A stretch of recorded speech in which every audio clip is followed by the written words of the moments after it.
along with the emotions from Glenn Beck or something. Now, if you live 20 miles out, then you can grow that. So I am looking now for people that would like to start Liberty Villages, because one of the plans for Liberty Villages is to grow hemp, grow medical marijuana, and yeah, now along you've with good got food. restrictions. You've got restrictions. It's not a free-for-all by any sense of the imagination.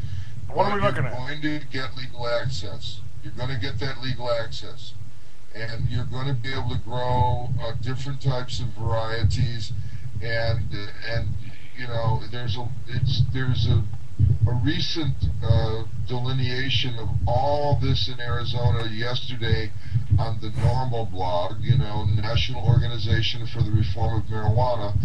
I'm blogging over there today and yesterday with Radical Russ. He's one of the people I'd like to bring on the show with you in the future. We'll tell the people about that as we get into the show today. But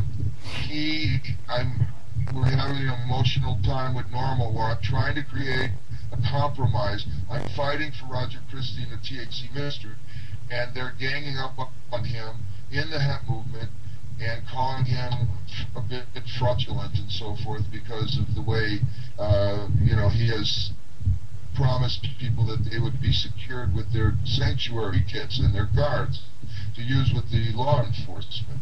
And so he had this incredible belief in his particular ministry and his system, and you know, it's come a bit crashing down on him, unfortunately. So, you know, that's what we were going to talk about today, again, about Roger. And so, you know, I get very emotional about this as a fellow pastor with him, and as he ordained.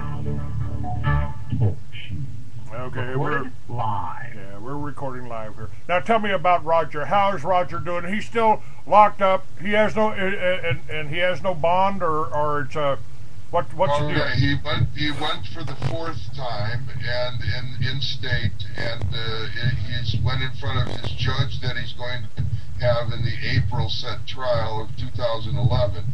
Remember, he's almost 4.5–5 months in jail without bail, and you know, they're saying he's a criminal, first time arrested, but that he can't be trusted in the community.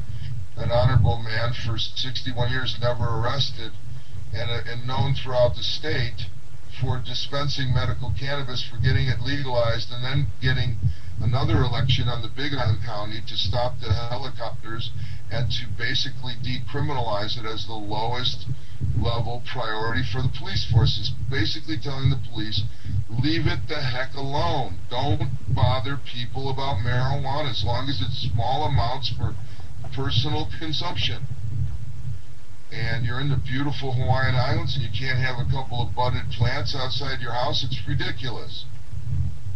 And so, you know, he got all that done, and then the government is saying he's speaking only for himself, even though he got in a majority of opinion of people to vote for him in a free and open election in the United States of America. You know, some Hawaiians don't believe the Hawaiian Islands, by the way, are really the United States. They believe that that has been stolen from them, and they've been fighting tooth and nail for, well, as long as I was out there, and still they have a long history of fighting against what they consider as a foreign occupation, something like, you know, American troops now in Afghanistan. How many years? 9 years now. Iraq, how many years? How many years have we been in South Korea? And on and on and on. And you know, I talk about the world, you know, military hegemony from the United States that's being financed by the Chinese slave labor. So, you know, I'm one of the few guys that knows about this kind of stuff. And but this Wednesday show with us, Clayton, is supposed to be concentrated on Roger and educating your audience on Wednesdays only about hemp, medical cannabis, spiritual cannabis, yes, even recreational. And let's look at that word recreation. Again, creation, born. So, born again seems to be right there.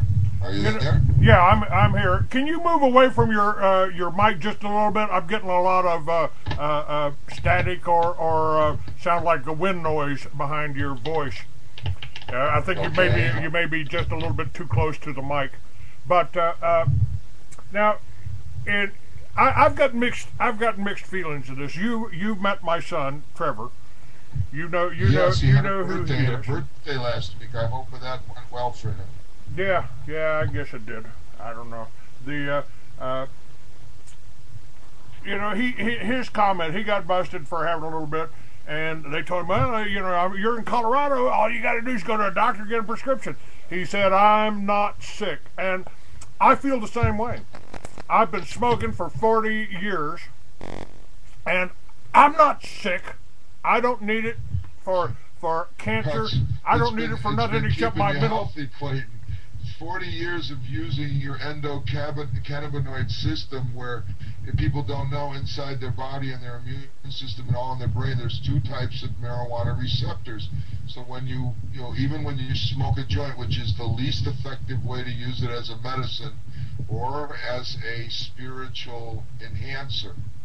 And so, where we use the word holy comes from the Sanskrit word Holi, which is the famous festival in India, where the Hindus, the Shiva worshippers, they drink copious amounts of cannabis, or what we call marijuana. You call marijuana in America, and it's in a drink, and you get high with God. I mean, you literally rise up into not only a spiritual state of contemplation and enchantment, but the infusing your body with the medicine, and so it works as a homeostasis, which means everything comes into order, everything comes into balance, not in some guru new age sense, but in a real scientific medical way.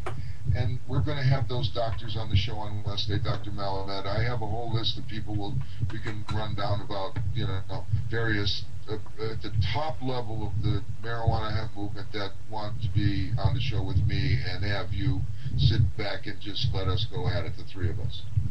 Yeah, I'd love that. Now, on the positive side, if I have the money to go pay a doctor to get a script for it, I won't be a criminal anymore in Arizona. And Yes, you as know what? long as that. I do not believe that I'm a criminal. I've never robbed anybody. I've never stolen. I've never hurt anybody that didn't deserve to be hurt. I've never hurt anybody that didn't swing at me first. But according to the law, I'm a criminal if I smoke a joint. Well, that particular law that you're talking about, it's not really a constitutional law, because the marijuana laws are unconstitutional. There's just no question about it. But of course, it has to be recognized by judges that are honest men, like Judge Napolitano, who's on Fox Business Channel. Now, there's a man that understands constitutional law. Yes. Unfortunately, our president really doesn't. Now, here's the thing. It's called in the British system, and it comes from Victorian sumptuary law. Sumptuary means where they're taking it away from you because they're not the king anymore. We have polity. We have a constitution.